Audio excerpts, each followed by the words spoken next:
Bonjour et bienvenue à tous dans cet épisode 4 des lectures de confinement. Alors aujourd'hui, cette vidéo est dédiée à toutes les personnes qui sont confinées avec des enfants. Une pensée pour vous. Le texte aujourd'hui s'appelle Le règne animal et il est de Pierre Desproges. Je commence tout de suite. En ce moment, rude période. Pas d'école. Les minuscules sont lâchés. Ils font rien qu'à embêter les parents qui essayent de faire des vidéos de lecture sur internet.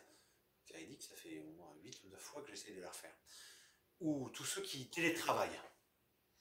Ils font rien qu'à leur poser des questions idiotes. Tout à l'heure, il y en a une avec du chocolat poisseux plein la figure qui est venue le partager avec mes cheveux sous prétexte de câlin. On ne devrait pas procréer n'importe comment à l'aveuglette. On devrait plutôt élever des poissons rouges. En plus d'engluer, ça pose des questions idiotes. Papa, où c'est le règne animal? Le papa est à son ouvrage. Il entend d'une oreille incertaine. On ne dit pas le règne animal, on dit le règne d'animal. Et la maîtresse, elle dit animal. Ah, je n'aime pas être contredit par des êtres inférieurs, surtout quand j'ai tort. Mais puisque nous sommes tous confinés chez nous et que vous êtes des milliers, chers adorables minus, à traîner sur Internet ou dans les pattes de vos parents, au lieu de vous rendre utile, en par exemple défenestrant le chat pour voir si c'est vrai que ça rebondit, eh bien, voici mon cours du soir sur le règne animal. Allez, on prend son cahier, on prend son crayon noir. Je ne veux pas de feutre, hein, ça tache le chocolat. En titre, vous mettez le règne animal. Animal en un seul mot. Idiot. Donc, le règne animal. L'animal est un être organisé, doué de mouvement et de sensibilité, et capable d'ingérer des aliments solides par la bouche, ou à côté de la bouche si c'est du chocolat.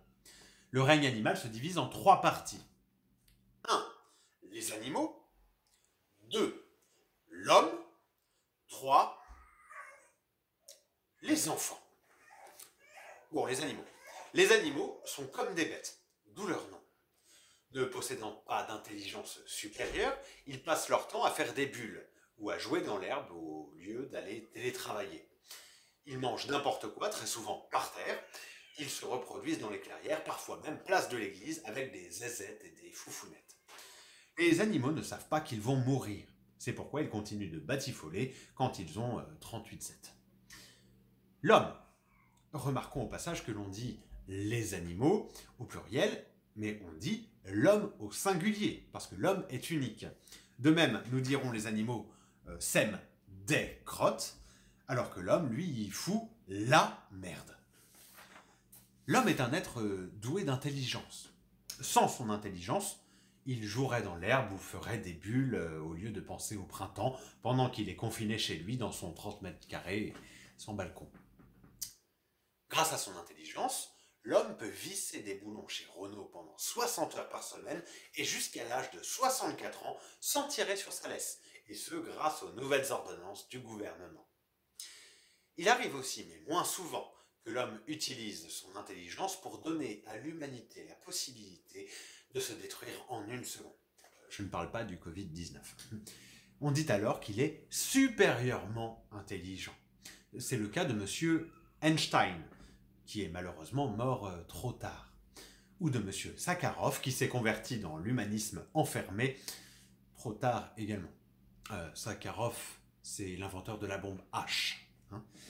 Les hommes ne mangent pas de la même façon selon qu'ils viennent du nord ou du sud du monde. Dans le nord du monde, ils se groupent autour d'une table, ils mangent des sucres lourds et des animaux gras en s'appelant chers amis, puis succombent étouffés dans leur graisse en disant « Docteur, docteur !» alors même que les docteurs en ce moment ont autre chose à foutre. Dans le sud du monde, ils sucent des cailloux ou des pattes de vautours morts et meurent aussi, tout secs et désolés, et penchés comme les roses qu'on oublie d'arroser.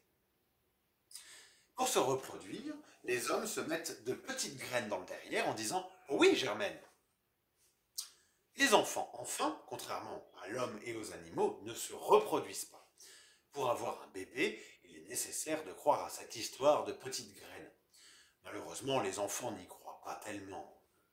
C'est sans doute qu'à force de voir jouer les animaux dans l'herbe aux heures de télétravail, ils s'imaginent dans leur petite tête pas encore éveillée à l'intelligence qu'il faut des zézettes et des foufounettes pour faire des bébés. En réalité, les enfants ne sont ni des hommes ni des animaux. On peut dire qu'ils se situent entre les hommes et entre les animaux.